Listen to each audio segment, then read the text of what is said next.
a lot of those shows, and I'm thinking of the reality shows, but they're not the only ones. A lot of the cable programs get audiences in not the millions, not even the hundreds of thousands, but in some cases the tens of thousands.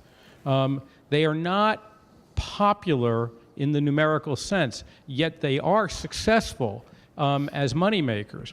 Why do you think that a medium that has broader distribution, more accessibility, can't house those kinds of formats and others that we're not thinking of? I mean, I can brainstorm things that are only the known knowns that are already in my mind.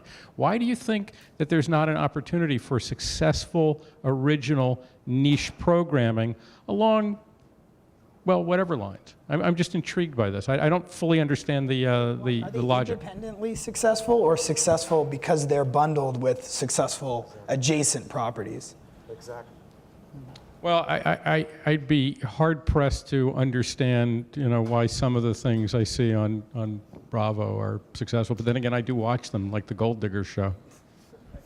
I think that eventually the online video, and I think the phrase online is going to go away, as it was mentioned, doesn't have right now enough pipes, enough distribution to really create. I think that connected TVs are going to change the way we think about it, and also the more usage on iPads and mobile. Because let me ask you a question: without the Comcast deal, with this niche cable, if you just need to buy an app, you have a TV, and now you need to pay for each app, and you're swamped with offerings. You have as many offerings as you want. The Comcast/DirecTV, the operator's environment is sponsoring a lot out of the subscription model for content that is not necessarily going to be bought directly by anyone. And I think that's what you're seeing on the web right now. And I think that in the fragmentation on devices and connected TVs and apps on TV, some of the content that you're mentioning is going to get disrupted pretty easily. And it's going to look exactly like web shows that can't really scale because of the offerings. I'd also say, though, we think that, there is a place for niche. And I think the internet has taught us anything, is that niche, if it's produced efficiently enough, actually can, be very profitable and work very well. I mean, it strikes me a little bit, that what we're talking about here when we say something can't succeed online, to me, that means someone's paying too much, potentially for the production. And that's one of the things, again, we're in a kind of a unique position because we see all these creators that are coming up from the bottom who are bootstrapping it. Every year, the production equipment gets better. They get smarter about how they produce their content.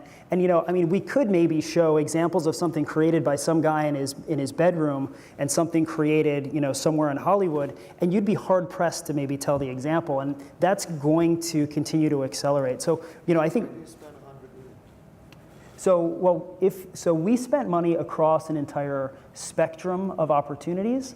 I think what we're trying to do is actually metamorphosize our platform, and it goes back to that point that you're talking about. We think we're moving to a more channel-centric environment, and we need to. If you think about YouTube as a platform, it was really a video experience that was one video at a time. A user came in, you watch one video, and then you had to make a decision on the next video that you want to watch. That's been great for us over the last 6 years. Does not work on tablets, does not work on TV. Consumers need brands to curate experiences for them, and so that's the genesis of our investment, is to basically start to channelize YouTube so that we can move across the entire device ecosystem.